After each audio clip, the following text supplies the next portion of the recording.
In the video where I made shikke, which is like a malted rice drink here in Korea, a lot of people were like, oh, that's like a Korean horchata. Well, I've never really tried a horchata. I've heard of it, so let's try make one. I'm just following a recipe that I found online. I have no idea how authentic this is. I've already gone ahead, washed, soaked the rice with a cinnamon stick, and it's said to do it with almonds. So I cut up some almonds and I put that in there as well, and it's been soaking overnight.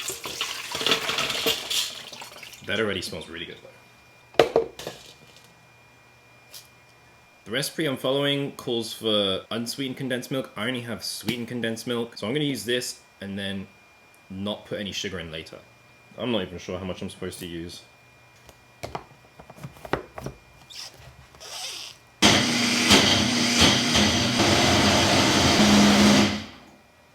That actually blended better than I expected.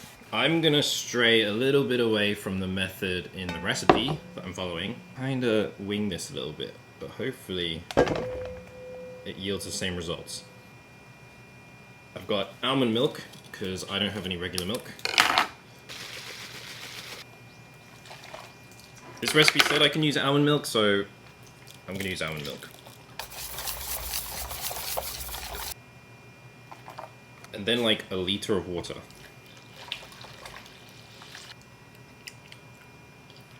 I don't really want to add sugar, so I might just add more sweetened condensed milk.